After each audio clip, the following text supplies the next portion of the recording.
아멘. 먼저 양의 말씀을 구합니다. 잘 관리하고 조신하게 준비해야 되는데 관리를 선찮게 했더니 그렇게 안 좋은 목소리가 오늘따라 더 괴롭습니다. 그러나 제 목소리는 거칠어도 우리 성도님들의 듣는 귀는 아름다울 줄로 믿습니다. 네. 자, 그걸 제가 좀 의지하여서 오늘 말씀을 증거하려고 합니다. 여러분들이 저를 더 집중해 주시면은 제가 여러분들이 잘 듣고 있는 줄로 믿고 힘을 얻어서 증거할 수가 있겠습니다. 오늘 우리 너무나 잘 아는 말씀입니다. 수고하고 무거운 짐진 자들아 다 내게로 오라. 내게로 오라. 잘 오셨습니다. 주님의 이름으로 환영합니다. 네. 어떻게 해서 이 자리까지 올라오셨나요? 주님이 부르셨으니까 왔지요. 주님이 선택하셨으니까, 주님이 뽑으셨으니까, 주님이 부르시니까 우리의 신앙 양심이 아멘으로 순종하고 이렇게 달려왔죠. 요즘 우리 장로님 기도하신 대로 세계적으로 염려가 되고 우리 국가적으로 긴장하고 있는 그 일 때문에 저는 식당만 좀 주의하면 될 줄 알았더니 오늘 아침에 들었어요. 종교 활동도 조심하라. 그래서 마음을 내려놨거든요. 사실 오늘은 의자만 보고 설교해도 하겠습니다 했는데 의자가 안 보일 만큼 이렇게 올라와 주셔서 얼마나 큰 힘이 되는지 모릅니다. 아무튼 잘 오셨어요. 네. 하나님께서 오늘 오신 모든 분들에게 쉼을 허락하여 주실 줄로 믿습니다.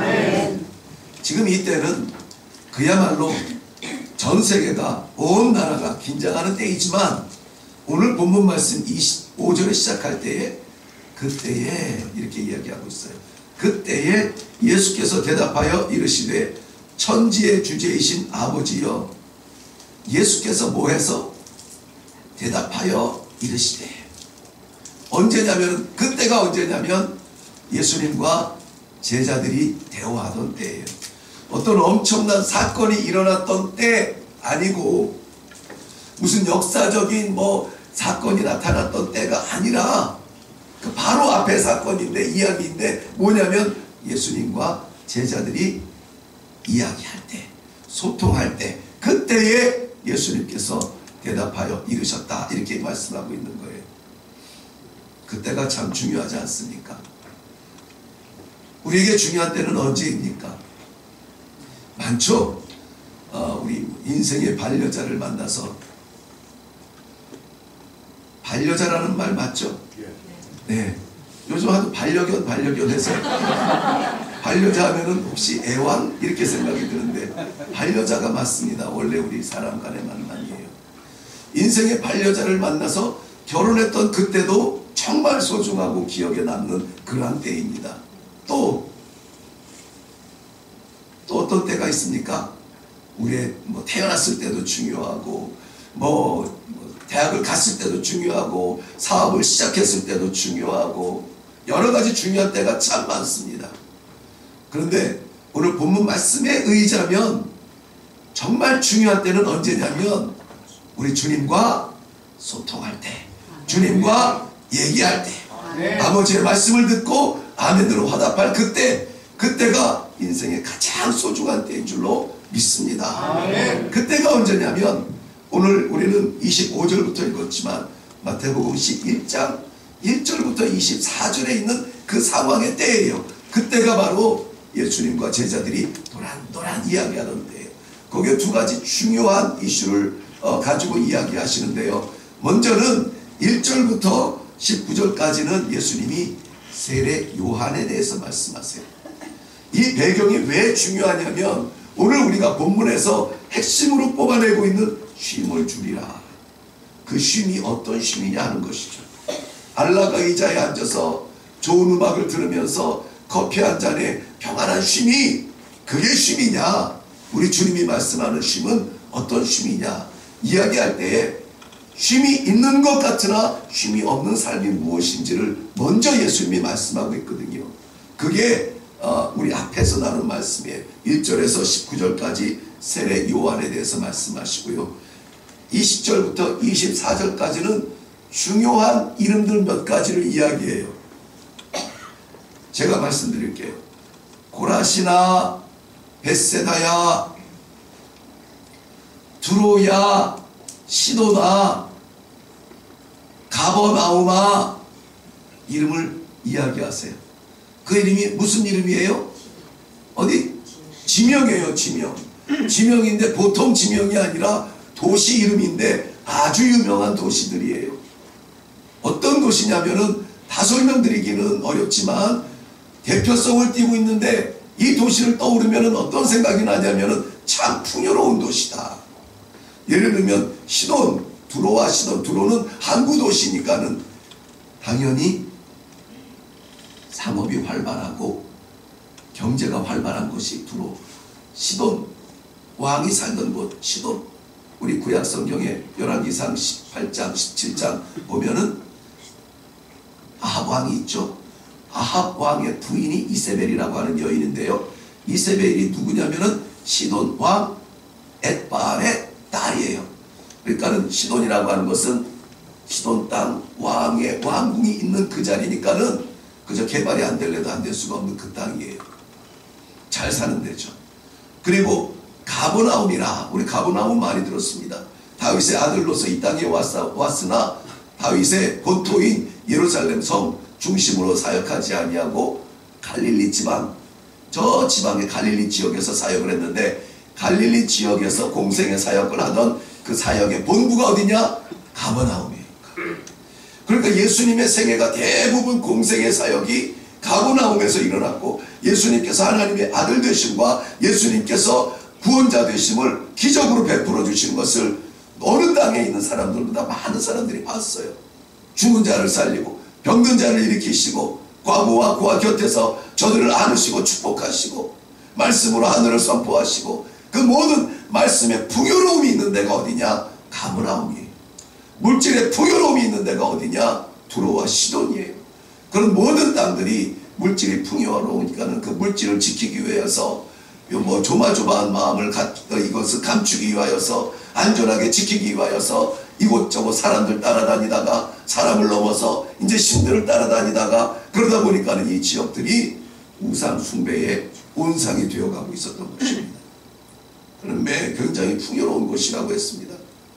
경제가 풍요롭고 정치가 풍요롭고 기적이 풍요롭고 우상이 풍요롭고, 그 많은 곳을 다 이야기하세요. 예수님이 다 얘기하세요. 그럼 모든 사람들이 들을 때마다 뭐가 떠올라요? 풍요로움이 떠올라요. 풍요로움이 떠올라요. 근데 그와 견주어서 이야기한 사람이 누구라고요? 세례 요한. 세례 요한. 예수님의 친족이죠. 사촌 형님이죠. 6개월이나 먼저 낳았죠. 그런데 이 사도 세례 요한은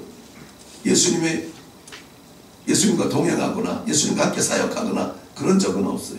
예수님의 세례에 하나님께서 사용을 하셨고, 예수님의 오심을 선포하는 신약시대의 엘리야처럼 쓰셨죠. 선포하는 자였죠. 근데 그가 살던 곳은 광야였어요. 광야였습니다. 사람들이 별로 가고 싶지 않은 곳이었어요. 근데 하나님께서 그곳에 보내주셔서 사역하게 하셨죠. 거기서 그는 어떤 사역을 했느냐? 외치는 사역을 했는데요. 광야에 외치는 자의 소리가 있어 이르되 주의 길을 예비하라. 예비하라. 주의 길을 예비하는, 구세주의 길을 예비하는 그 예비함이 무엇이냐? 회개였습니다. 회개. 그 앞에 몰려드는 모든 사람들을 향하여서, 뭐 고관이든 뭐 누구든 상관이 없습니다. 몰려드는 모든 사람들을 향하여서 회개하라. 회개하라. 예수가 언제든지 오실 때에 부끄러움 없이 영접하도록 회개하라. 아니, 로마의 압제 아래서 하루 이틀 살아가는 것도 아니고 좀 숨구멍을 열어주고 축복을 외쳐줘도 힘이 날까 말까 하는데 모여들 때마다 회개하네. 모여들 때마다 회개하네. 왜 그렇습니까? 회개하지 않는 마음이 예수가 와도 아멘으로 영접하지 못하는 그러한 광야가 되어버렸다는 거예요. 예수 그리스도 구세주로 영접하며 영원한 삶을 아멘으로 받아들이기 위하여서 회개하라는 거예요. 회개를 외치는 거예요. 고독한 삶을 살았습니다. 그 당시에 종교적인 지도자들은 대체로 세 그룹이 있었는데요.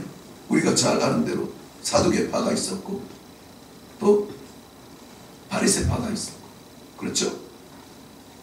다 예루살렘 성 안에서, 성전 안에서 두 팔을 벌려 기도하며 인정을 받고 존경을 받으며 사두개파, 바리새파 정치권들과 연합이 되어서 그 자리 놓치지 않으려고 애쓰는 그런 사람들이 있는가 하면 그저 옷 한 벌 허리 질끈 동여매고 광야에서 풍요롭게 먹지도 못합니다. 석청을 먹으며 거기에서 먼지를 마시며 목이 터져라 외치며 고독하게 존재하는 신앙의 본질을 끌어안고 씨름하고 에워싸는, 씨름하고 애쓰는 그러한 종교파가 있었으니 그들은 에세네파였습니다. 이 에세네파에 속한 사람이라고 이야기합니다. 절제하며 인생을 즐기지 못할지라도 영혼의 풍요로움과 영원함을 위하여서 준비하는 그러한 삶을 살아가던 사람이 세례 요한이었어요. 많은 사람은 생각하기를 좋은 곳에 가서 좋은 자리에서 좋은 음식을 먹으며 지내는 것, 그 가운데 안락한 쉼이 있으리라고 생각하지만 천만의 말씀, 그 안에는 전쟁과 같은 투쟁과 싸움뿐만이에요. 밟고 일어서려고 하는 그러한 싸움밖에 없었습니다. 그러나 세례 요한의 삶을 우리 예수님은 이렇게 인정했습니다. 여자 가운데 태어난 자 중에 이보다 큰 이가 없도다. 여자의 몸에서 태어난 인류 가운데 이보다 더 큰 이가 없다. 누굽니까? 세례 요한이.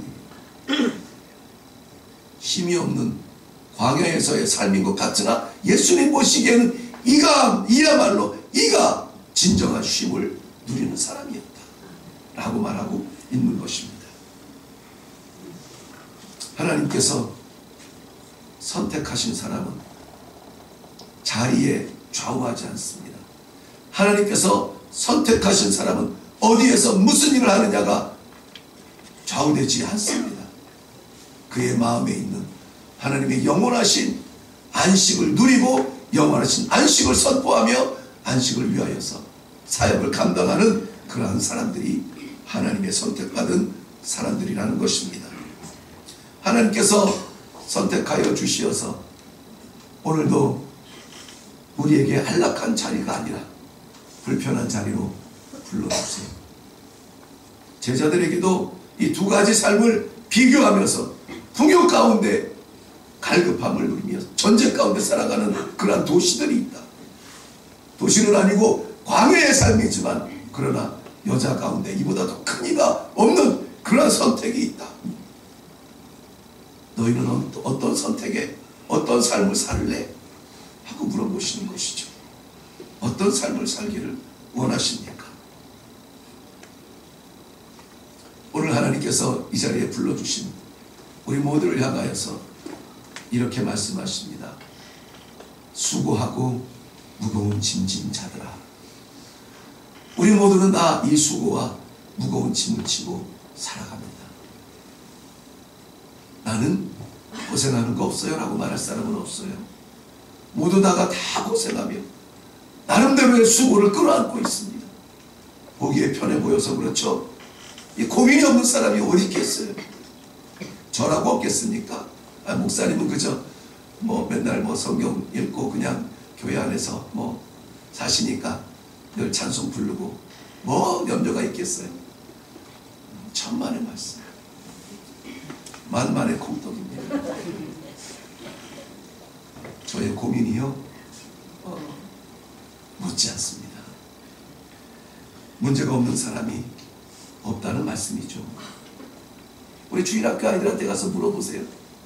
너는 고민 없지? 네, 아니에요. 아이들도 고민이 있습니다. 물론 삶의 모양에 따라서 내용과 형태는 다를 수가 있습니다. 어떤 사람은 육신의 질병을 끌어안고 이 십자가 좀 벗겨주세요. 이 고통 좀 벗겨주세요. 안타까워서 그 십자가 지고 가는 사람이 있고, 어떤 사람은 가정의 문제를 끌어안고 이 가정을 주의 가정 만들어야 하고 우리 하나님 기쁘신 가정 되어야 될 텐데 하나님 언제입니까 기다리며 회복을 위하여서 눈물로 기도하는 가정이 있고, 관계의 불편함을 끌어안고 하나님의 부르심 앞에 순종의 길로 나아가고자 그렇게 기도하는 사람도 있고, 부자라고 해서 고민 없는 게 아니고 가난한 자라고 해서 없는 게 아니에요. 부자는 무엇을 먹을까 걱정하겠죠. 가난한 자도 똑같이 고민해요. 무엇을 먹을까. 부자도 고민하겠죠. 오늘은 무엇을 입을까. 가난한 자도 똑같이 고민합니다. 무엇을 입을까. 많아도 걱정, 없어도 걱정. 제가 요즘 옷이 한두 벌 늘어나다 보니까 처음에 2018년도에 하지 않던 걱정이, 고민이 요즘은 좀 생겼어요. 네.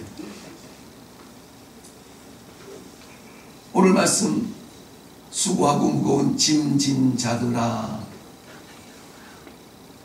이 말씀은 진행이에요. 과거의 경험을 이야기하지 않습니다. 제자들과 이야기하는데 너네 고생했었지, 그때 힘들었지 라고 이야기하잖아요. 현재형이에요. 수고하고 있지, 무거운 짐이 너희들 어깨에 있지. 마치 오늘 우리가 지고 있는 그러한 수고와 짐을 우리 주님께서는 아세요, 아십니다. 특별히 이스라엘 백성들, 예수님께서 벗기고 싶어 했던 그 짐은 인생의 짐도 짐이거니와 윤리의 짐도 짐이거니와 율법의 짐을 지고 있는 이 유대인들의 짐을 이야기해주고 있습니다. 성경을 보면 누가복음 11장 46절 말씀에 화 있을진저 또 너희 율법 교사여 지기 어려운 짐을 사람에게 지우고 너희는 한 손가락도 이 짐에 대지 않는구나 책망하고 있어요. 이 짐을 누가 지고 있습니까? 사람들이 지고 있어요. 백성들이 지고 있어요. 율법 교사들이 안식일은 이렇게 지켜야 돼, 저렇게 지켜야 돼, 하나님 앞에 나아갈 때 깨끗하면 이거야 저거야 가르치면서 백성들의 삶을, 무게를 더 짊어지고 하나님 앞에 거룩하게 서기 위해서, 생명으로 서기 위해서는 이런 걸 지켜야 돼, 많은 율법으로 가르치는데 정작 자기들은 손 하나 까딱 안 하는구나. 그 짐을 진 사람들은 누구라고요? 백성들이라고요. 백성들이 지금 이 율법의 짐을 지고 하나님 앞에 기꺼이 나아가 아버지 불러야 되는데 어떡하지? 죽으면 어떡하지? 내가 이게 부족한데 저게 부족한데 나아가다가 죽으면 어떡하지? 나아가지 못하도록 율법의 짐을 얼고 메어놓는 그런 율법 교사들을 화있을진저 그렇게 이야기하고 있어요. 왜? 정작 예수님은 그 짐을 어떻게 하기를 원해요? 벗어버리기를 원해요. 짊어질 필요가 없는 짐을 왜 끌어안고 가고 있느냐고 이야기하는 거예요. 네 문제가 아니라 내가 맡을 짐인데 왜 네가 걱정하냐고 이야기하는 거예요. 그런 거 많지 않습니까? 우리가 끌어안고 있는다고 해도 결국은 하나님이 하시는 거예요.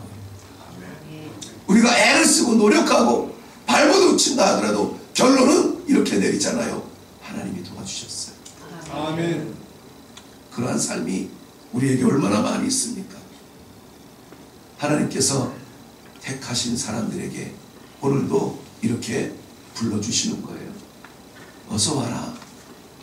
수고하고 무거운 짐진 자들아. 그런데 이 놀라운 하나님 앞에 나아가는 이 길이요, 쉬운 길이 아닙니다. 하나님께서 정하시고 하나님께서 부르시고 하나님께서 인도하셔야 나오는 길이에요. 오늘 그저 우리가 한번 가볼까 해서 올라오는 길이 아니라고요. 하나님이 선택하지 않았으면 올 수 없는 자리라고요. 그러니까 여기 와서 하나님을 바라봐야지 사람을 볼 필요가 없다고요. 사람 보면은 시험에 듭니다. 사람 보면 실망에 빠집니다. 몇 퍼센트? 100%예요. 100%. 철저하게 하나님을 바라봐야 됩니다. 오늘 이 자리는 하나님이 우리를 부르신 자리입니다. 오늘 우리가 직분자로 호명이 되었거든 목사나 당회가 교회가 준 것이 아니라 하나님께서 주신 직분으로 믿고 사명을 감당해야 그거 감당하지 않으면 짐이에요. 그거 왜 합니까? 이 땅에서 열매도 없는데 하나님께서 주신 사명이기에 그 사명 감당하면 하나님이 갚아주시는 그 직분이에요. 아멘. 그런 심정으로 제가 사명을 감당하고 우리 당회가 그렇게 기도하고 있고 우리 교회가 그렇게 나아가고 있어요. 노래 잘한다고 해서 성가대? 안 됩니다. 안 돼요. 노래 잘하면 더 잘하는 사람 많죠. 노래 자랑밖에 더 되겠어요. 그러나 하나님께서 우리의 목소리라도 통하여서 영광 받으시기 원하여서 우리를 세워주시니 내 부족한 몸은 가리워 주시고 그래서 가운 있잖아요. 부족한 몸은 육신의 삶을 가리워 주시옵시고 우리 마음을 받아주세요. 받아주세요. 간증이 없는 찬양은 찬양이 안 돼요. 이 앞에 섬기는 이 찬양대도 마찬가지입니다. 간증하듯 하나님 앞에 감사하고 올려드리는 그것이 찬양이에요. 봉사하는 분들 마찬가지예요. 요리 실력이 좋아가지고 부엌에 가고 뭘 잘해가지고 어디에서 뭐 그런 기능인들을 세우는 곳은 교회가 아닙니다. 세상의 눈에 보았을 때 물어할지라도 아이고 지금은 때가 아닐 것 같은데 그래도 이상하게 나서서 일을 해요. 왜? 하나님이 기뻐하시는 일이니까. 하나님이 기뻐하시는 일이니까 나는 몸이 만신창이가 되어도 감사함으로 감격으로 그 일을 감당하는 거예요. 그런 사람들은 달라요. 눈빛이 달라요. 행동이 다르고 결과가 달라요. 그러한 직분자들과 성도들로 가득 찬 일의 교회가 되기를 바랍니다. 25절 말씀에 보면은 지혜롭고 슬기 있는 자에게는 숨기시고 어린 아이들에게는 나타나셨다. 이게 진리잖아요. 지혜 있고 슬기 있는 자들 기능인들이에요. 재능인들이에요. 그런 사람들이 아니라 그런 사람들에게는 오히려 가리우셨어요. 누구에게 열어주셨어요? 어린 아이들. 어린 아이들 특색이 뭡니까? 하면은 엄마 아빠 눈 쳐다봐요. 엄마 아빠 얼굴 봐. 뭐 당황하면은 이렇게 얼굴. 뭐죠? 어떡하죠? 이거죠 뭐. 우리 아이들을 키우면서 가장 예쁠 때가 언제라고? 네, 갓난아이 한 것도 없는데 그냥 내 눈동자 쳐다보면서 한번 방심 웃어대면은요 세상 무너져도 그렇게 이쁠 수가 없어요. 이뻤어. 그렇게 이쁘잖아요. 뭘 잘해서가 아니라요. 하나님의 사역에 제단 앞에 인정받으려거든. 누굴 봐야 돼요? 하나님이에요. 하나님 아버지. 말똥말똥 쳐다보고 수요 예배 올라와서 쳐다보고 금요 기도에 올라와서 쳐다보고 제 목소리가 애지간히 버틸 수 있었거든요. 근데 금요 기도에 이렇게 힘써서 기도하느라 올라올 거냐 안 올라오고 아니 못 오신 거는 이해가 돼요. 못 오신 거는 이해가 되고 와서 기도해야 되는 우리 재직들이 좀 직분자들이 꽉 차야 되는데 네, 주여 그랬습니다. 저는 주여 더 나가지 않겠습니다. 26절에 가보면은 올소이다 이렇게 된 것이 아버지의 뜻이니이다 그랬어요. 지혜로운 재능인들에게 가리우고 어린아이들에게는 열어주시는 것이 우리는 이해가 안 되는데 아버지의 뜻이래요. 또 넘어가서 27절에 보면은 계시를 받은 자 외에는 아버지를 아는 없느니라 그랬습니다. 아버지를 아는 자가 없대요. 아버지는 우리를 알고 싶어 하세요. 우리로 하여금 아버지를 알기를 원하세요. 우리의 지혜와 지식이 아버지를 아는 데까지 자라기를 원하세요. 믿을 때나 지금이나 변함이 없는 것이 아니라 날마다 성숙해 가기를 원하세요. 듣는 것으로 만족하다가 이제는 행하는 것으로 만족하고 행하는 것으로 만족하다가 이제는 가르치는 자로 나서기를 원하고 하나님께서는 아시기를 원하세요. 서로 아는 거예요. 우리가 서로 변론하자. 내가 네가 알지 못하는 크고 놀라운 비밀을 알려줄게. 우리 서로 좀 알아가자. 나는 너를 아는데 너는 나를 아느냐? 하나님을 아는 것이 진짜 복이에요. 아멘. 왜냐하면 우리는 알지 못하면 나아갈 수가 없어서 방황하잖아요. 낭비하고 허비하잖아요.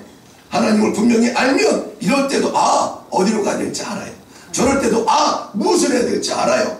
분명히 알아요. 하나님을 아는 것이 인생의 복이 될 줄로 믿습니다. 하나님을 아는 것이 복이요, 하나님을 아는 것은 하나님의 뜻이에요. 하나님, 우리를 향하신 하나님의 뜻. 나를 좀 알아라. 내가 무엇을 원하는지, 내가 무엇 때문에 기뻐하는지, 내가 너의 무엇을 이뻐하는지 좀 알아라. 내 뜻을 좀 알아라. 하나님의 뜻을 아는 거예요. 어떻게 하면 알 수 있다고요? 아버지를 바라보면, 아버지 눈동자 말끔말끔 쳐다보면 하나님께서 가르쳐 주세요. 시편 65편 4절 말씀에 주께서 택하시고 가까이 오게 하사 주의 뜰에 살게 하는 사람은 복이 있나니 그랬어요.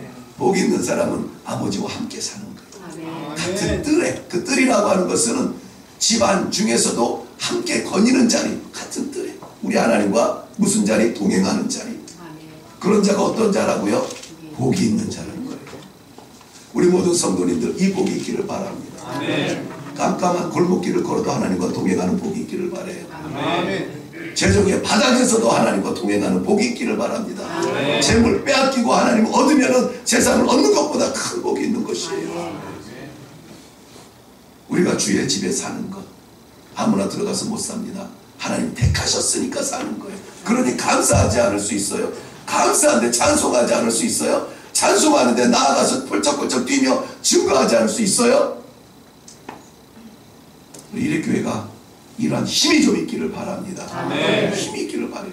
찬송에도 좀 힘이 있고 기도에도 힘이 있고 뭐가 열려서 힘이 있는 거 아니에요. 알아요. 수고하고 무거운 짐을 잔뜩 지고 있어요. 그래도 힘을 내시라고요. 왜? 하나님이 우리를 부르셨으니까.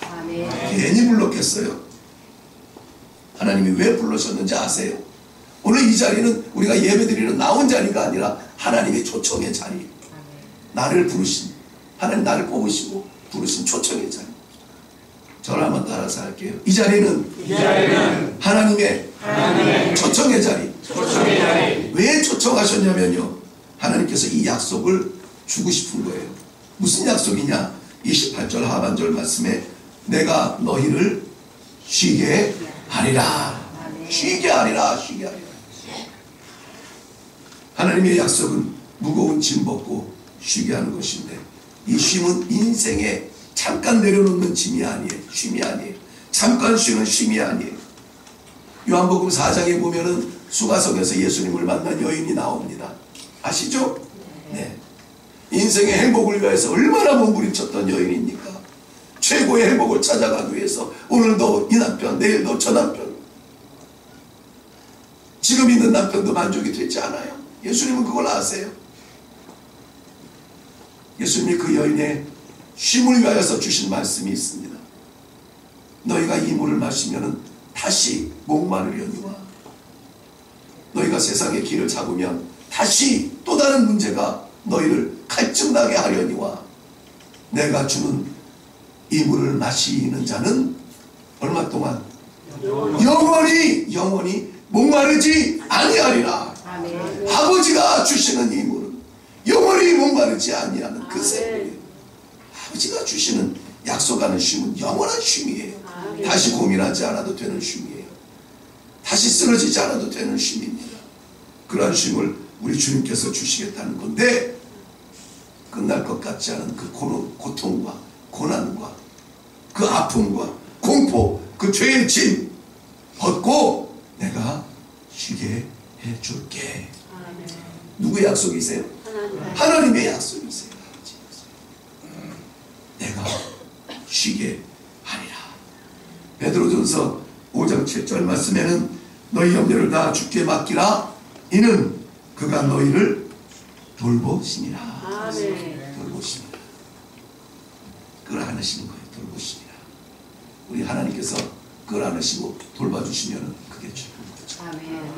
우리가 아무리 자식들 사랑해도 현관문 밖에 딱 다녀올게요 문 딱 닫는 순간 내 손 밖에 있어요. 내 손 밖에 있어요.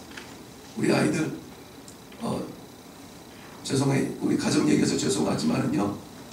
우리 아이 큰 애인가 작은 애인가 기억이 안 나는데 책상에 콱 박아가지고 여기 이만큼 찢어졌거든요. 세 바늘인가 네 바늘 꼬맸어요. 내가 보는 눈앞에서. 그 순간이 어떤 순간이냐면은 하는데 꽝! 쫙! 응애! 우리가요 못 지킵니다. 못 지켜요. 근데 옆에 있어도 못 지키고요. 현관 나가면 더 못 지켜요. 그런데 하나님께서 지켜주신다. 하나님께서 보여주신다는 거예요. 그게 쉼이에요. 아멘. 여호와는 나의 목자시니 내게 넘어가서 시편 37편 5절에는 내 길을 여호와께 맡기라. 그를 의지하면 그가 이루시고 내 의를 빛같이 내 정의를 낮에 해같이 빛나게 하시리라 했습니다. 아멘. 너무나 간단한 이 문제 내게 맡기라. 이거를 우리가 못하는 것 같아요. 그래서 우리가 주님 앞에 왔으면 맡겨야 돼요. 네, 하나님 저 여기 있습니다. 아버지 뜻대로 이루어 주시옵소서. 아멘. 오늘 29절 말씀에 보면은요, 세상의 멍에는 내려주는데 나의 멍에를 배우고 나의 멍에를 메고 내게 배우라. 우리 주님께서 오라 말씀하셨으면 오라 했으면 우리 주님과 동행하는 축복이 있는데 우리 주님과 동행하는데 나의 멍에를 메라 이렇게 말씀하고 계세요. 멍에라고 하는 것은 우리가 너무나 잘 알죠. 소가 밭 갈게 하기 위하여서 이 등짝에 이렇게 이 매는 거 있잖아요. 이 줄을 양쪽에 해가지고 이쪽으로 당기면 소가 이쪽으로 갈 수밖에 없고 이쪽으로 당기면 이쪽으로 갈 수 있게 그렇게 만든 것이 이 멍에예요. 멍에. 그런데 그 멍에에는 두 가지가 있다는데요. 호리 멍에가 있고요. 결이 멍에가 있대요. 뭐 농사를 해보신 분들은 알겠지만은 저는 본 적은 있지만 이름은 잘 몰랐어요. 그래서 호리 멍에를 매는 소는 호리소라고 해요. 그리고 결이 멍에를 매는 소는 결이소라고 합니다. 네. 호리 멍에는 누가 매냐면 소 한 마리 쓸 때 호리 멍에를 매요. 그래서 하나만 이렇게 달랑 매게 돼 있어요. 근데 결이는 두 마리를 같이 쓸 때에 매는 것이 결이라는 것이에요. 성경에서 말씀하시는 멍에와 결이는 다 이 결이를 이야기해요. 복수의 소를 매는 것이에요. 그런데 그 해설을 보고 내가 깜짝 놀랐습니다. 농사하는 분들이 이 결이소를 맬 때에는 그 소를 두 마리를 넣는데요. 한 마리는 일에 아주 익숙한 소, 그래서 그걸 안소라고 한대요. 안소 자리에 그 아주 익숙한 소를 매게 하고 하나는 아직 일이 배우질 않아서 서툴러요. 그래서 누군가 곁에서 한 발 배워나가면서 그 일을 할 수 있는 그러한 소가 있대요. 그 소는 마라소라고 한대요. 마라소. 그래서 능숙한 소와 좀 약한 소를 같이 한결에 묶는데요. 생각에는 능숙한 소 두 마리를 딱 매면 얼마나 좋아요. 그러면 빨리 끝나고 일도 시원할 텐데 아니래요. 그러면 그 두 마리 소가 끝나면 일이 끝나잖아요. 그래서 능숙한 소 한 마리, 미숙한 소 한 마리가 들어가는 거예요. 그게 한 결이에요. 그래서 그 일을 마치고 능숙한 소가 빠져나가도 이 연약한 소가 능숙해져서 너희는 나보다 더 큰 일을 하리라. 또 다른 소를 옆에다가 안소로 메고 또 그 일을 감당하는 거예요. 생각이 되시나요? 나의 멍에를 메라. 그 멍에 하나는 누가 지시는 거라고요? 네, 우리 주님이 안소가 되어서 내 멍에를 지. 그리고 너는 내게서 배우라 하는 거예요. 내게서 배우라.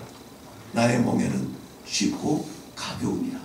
인생의 질문처럼 그렇게 고민하며 막 이 고뇌에 빠져가지고 이거 어떻게 해야 되나 막 뛰어내리고 그런 문제가 아니라 쉽고 가벼우니라. 내 멍에를 매라는 말은 우리는 참 낯설지만 유대인들에게는 굉장히 익숙하고 부러운 단어예요. 문장이에요. 왜냐하면 회당에서 율법을 가르치는 스승이 이 많은 사람들이 율법을 들을 거 아니에요. 그 가운데 누군가에게 이런 말을 합니다. 나와 함께 멍에를 매지 않을래? 이 말은 너를 나의 수제자로 삼을 거야 하는 그러한 선택이래요. 선택. 뽑아주는 거예요. 그러니까 그렇게 부름받은 사람은 얼마나 감격스러운지 몰라요. 스승님이 나에게 그 말씀을 하셨어. 멍에를 같이 매제. 오늘날 우리가 주의 멍에를 같이 맬 때 기쁩니까? 두렵습니까?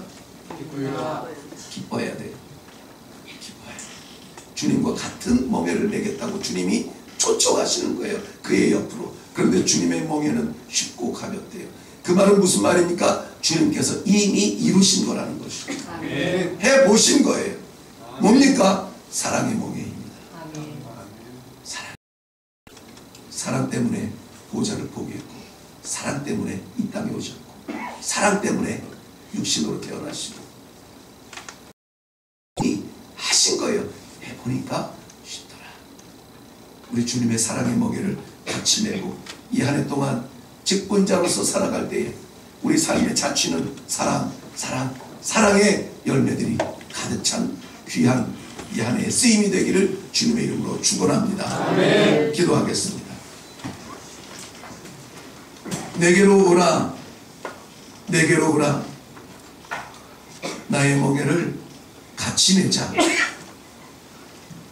준비되지 않았지만 하나님께서 뜻을 세우시고 불러주시고 귀한 직분을 주셔서 헌신하게 하시니 감사합니다. 주와 함께 나아가는 귀한 한 해가 되게 하여 주옵소서. 감사드리옵고 예수님 이름으로 기도하옵나이다. 아멘.